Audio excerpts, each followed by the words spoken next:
Bienvenue à toutes et à tous à ce journal télévisé en langue française de ce mercredi 22 septembre 2021, dont voici les principaux titres.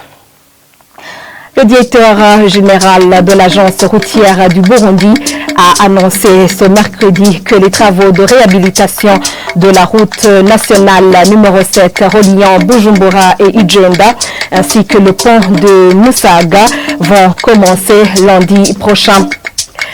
Retour triomphal au pays de la championne Francine Niyonsaba. Cette athlète burundaise de 28 ans a été accueillie chaleureusement par les citadins. Vous suivrez dans ce journal l'ambiance qui régnait à l'aéroport international d'Adaye Melchior.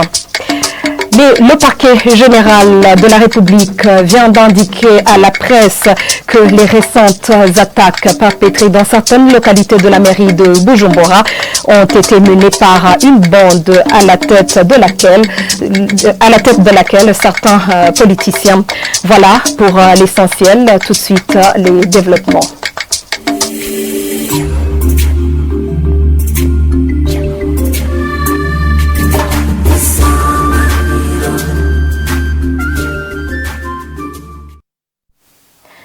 Ouvrons ce journal par cette actualité en bref. Le ministère de l'Intérieur vient d'accorder 2 semaines de grâce à partir de ce mercredi à ceux qui n'ont pas encore démoli les constructions anarchiques en mairie de Bujumbura.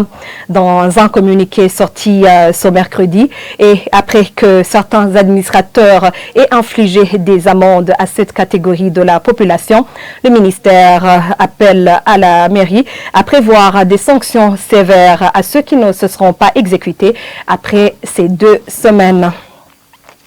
Je vous le disais en titre, les travaux de réhabilitation de la route nationale numéro 7 reliant Bujumbura Ijenda ainsi que le pont de Musaga vont commencer le lundi prochain.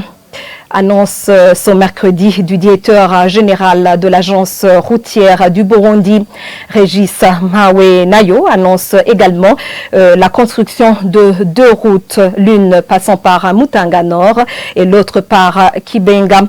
Le but est de désengorger les routes de la capitale Bujumbura. Suivez-le. Je promets que les activités d'entretien, de réhabilitation de cette partie-là vont débuter dès la semaine prochaine. Nous avons déjà mis sur place tout ce qui est nécessaire et les études et les matériaux pour la réparation. C'est prêt. Lorsque les travaux vont débuter, nous allons essayer d'aller très vite. Évidemment, dans les travaux, il y a du temps qui est incompressible. Donc, nous allons essayer d'aller très vite. Et nous pensons que dans 5 mois, la route va passer. Il y a des contournements qui sont préconisés dans nos programmes, entre autres le contournement de la partie sud de la ville de Bujumbura par la route qui passe par l'avenue du Large et puis arrive le long du lac Tanganyika jusqu'à l'endroit communément appelé Camp Chinois. Nous préconisons aussi dans nos projets de construire une route qui contourne, qui part du rond-point communément appelé Wawawanou, passe par la partie est de Mutanga, puis débouche sur le boulevard Mwezi-Gisabo. Normalement, ça devrait permettre de limiter quand même les embouteillages qu'on voit. L'athlète burundaise Francine Niyonsaba, recordwoman mondiale sur 2000 mètres, a été accueillie chaleureusement ce mercredi par les citadins. Selon elle, sa victoire garantit une reconnaissance à sa patrie à l'étranger. Le point avec Marie-Claire Kadzenez.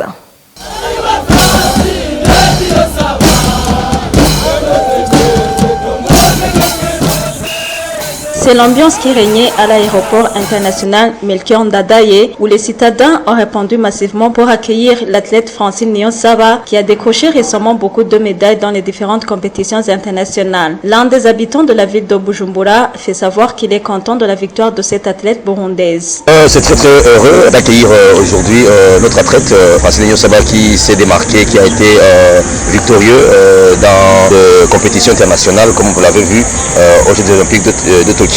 Elle n'a pas bien se manifesté. Après d'autres compétitions, les 5 compétitions qu'elle a pu courir, elle a gagné les premières places. Par exemple, c'est une satisfaction pour les Barundi de l'avoir accueilli ainsi. Vous avez vu les autorités, et ils étaient ici, il y avait les représentants du ministère, les fédérations différentes. Donc c'est joyeux, c'est quelque chose d'apprécié de voir, d'accueillir aujourd'hui notre athlète qui a pu donner la valeur ajoutée au pays. L'athlète Francine Niyonsaba a remercié vivement ceux qui l'ont accueilli chaleureusement, tout en précisant que sa victoire garantit la reconnaissance du Burundi à l'étranger. Francine Niyonsaba a été première sur la distance de 5000 mètres aux États-Unis d'Amérique, en Allemagne et en Suisse. En France, elle a été classée première sur la distance de plus de 3200 mètres, au moment où elle a été première sur la distance de 2000 mètres en Croatie, sur le chrono de 5 minutes 21 secondes, le premier record mondial.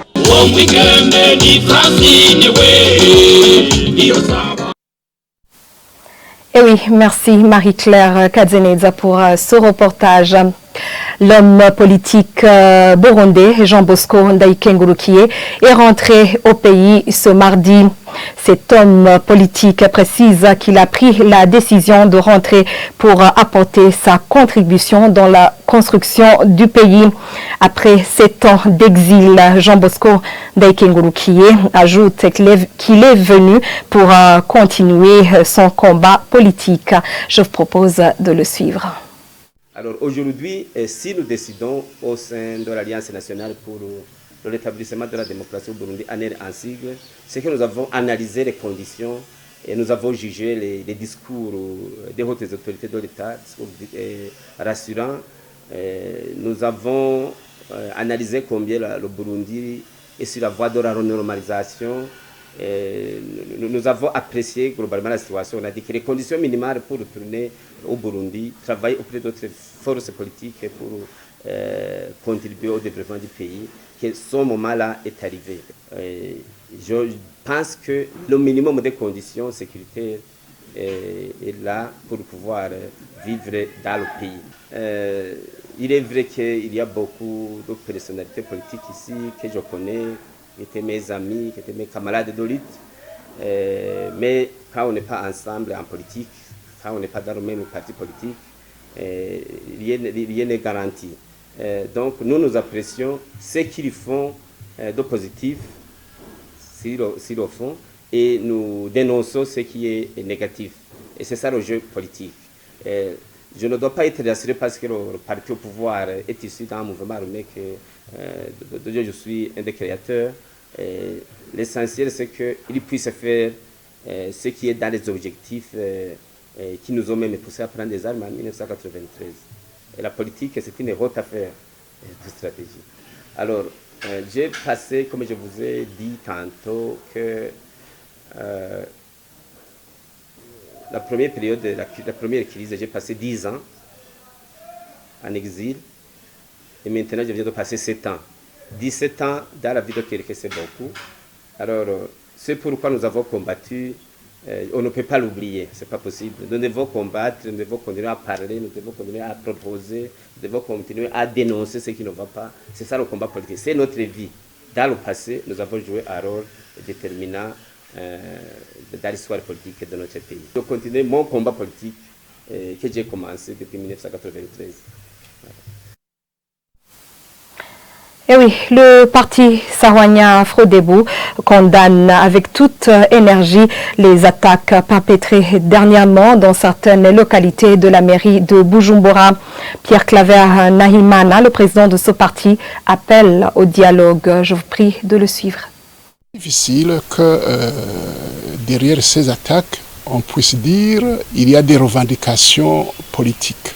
Pour le parti Sahwanya Frodebu, on ne peut pas procéder par ce genre de procédé, par des attaques aveugles sur des populations pour motiver des revendications, pour faire avancer des revendications politiques. C'est impossible. Parce qu'il n'y a personne qui va vous soutenir lorsque vous attaquez à des populations innocentes. Nous condamnons donc ces attaques aveugles. Ce ne sont pas des moyens pour revendiquer. Surtout, nous demandons au gouvernement de mettre tout en œuvre pour protéger la population burundaise partout où elle est et protéger aussi les biens du Burundi. Toutes ces infrastructures du Burundi, ils doivent le faire, sinon on va les accuser de faillir à leur mission. Deuxième chose que nous leur demandons, c'est de continuer à élargir ce dynamisme de dialogue pour que toute personne qui souhaite rejoindre le pays, tout citoyen, d'où il soit, qu'il puisse rejoindre le processus de dialogue qui est enclenché afin qu'il se sente à l'aise, qu'il fasse ses revendications à travers un processus de dialogue. Et quant à Kefa Nibizi, président du parti Codebu, Ilagi Yandadaye, il interpelle le gouvernement à doubler de vigilance pour protéger la population. Je vous invite à le suivre. Nous sommes très préoccupés par ces attaques qui visent des citoyens paisibles, vacants à des activités quotidiennes. Nous saisissons cette occasion pour lancer un appel vibrant à l'endroit des auteurs de ces attaques pour qu'ils cessent ces actes ignobles parce qu'ils ne font que semer la désolation de la population. Nous demandons donc au gouvernement du Burundi de doubler de vigilance dans la protection de la population et de vérifier si toutes les composantes des comités mixtes de sécurité effectuent bien leur mission. Au cas échéant, le gouvernement devrait prendre toutes les mesures nécessaires pour que la population s'unisse dans la lutte dans le maintien de la paix et de la sécurité. Et à ce propos, le parquet général de la République vient d'indiquer à la presse que les récentes attaques perpétrées dans certaines localités de la mairie de Bujumbura ont été menées par une bande à la tête de laquelle certains politiciens, à savoir Alexis Sindohidje, François Nyamoya et Marguerite Baranyitse, suivaient Sylvestre Nyandwi. Il est le procureur général de la République. Le ministère public condamne avec force ces actes qui ne visent que de paisibles citoyens sans défense et nous profitons de cette occasion pour présenter nos condoléances les plus attristées aux familles qui ont perdu les leurs suite à ces attaques. Au regard du droit national et international, ces actes constituent des actes de terrorisme ainsi que des crimes contre l'humanité. Les auteurs de ces actes s'attaquent aux paisibles citoyens sans défense. Pour les actes criminels commis avant le 20 septembre 2021, nous avions déjà annoncé que des dossiers avaient été ouverts et que des enquêtes étaient en cours. Les auteurs appréhendés seront jugés incessamment conformément à la loi. Les enquêtes déjà menées ont révélé que ces actes sont commis par une bande de terroristes dirigée par les personnes suivantes. Alexis Sindohidje, qui est à la tête de cette bande, François Nyamoya, Marguerite Baranyitse, Biremba Melchiade, Nibigira Jean-Claude alias Bayaga, Niyukuri Nicolas alias Gisiga, Bahati Gad,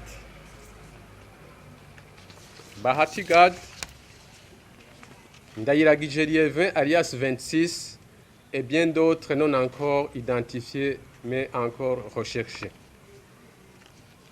Pour les actes commis dans la soirée du 20 septembre 2021, nous avons ouvert un dossier, à savoir RMPG 873-K.I-BJB. Comme les dirigeants de cette bande citée si haut ne résident pas sur le sol burundais, nous avons décidé de lancer contre eux des mandats d'arrêt internationaux pour que les pays qui les hébergent puissent les arrêter et les livrer à la justice burundaise pour qu'ils répondent de leurs actes. Nous demandons aux pays où ces criminels séjournent de nous offrir leur collaboration pour qu'ils soient arrêtés et ne continuent pas à verser le sang de leurs concitoyens. Nous interpellons spécialement les pays de la communauté est-africaine EAC et de la conférence internationale sur la région des Grands Lacs CIRGL, où ces personnes recherchées séjournent ou transitent de temps en temps, de nous prêter main forte pour qu'elles soient arrêtées, et cela dans le cadre des différents pactes d'entraide judiciaire qui nous lient.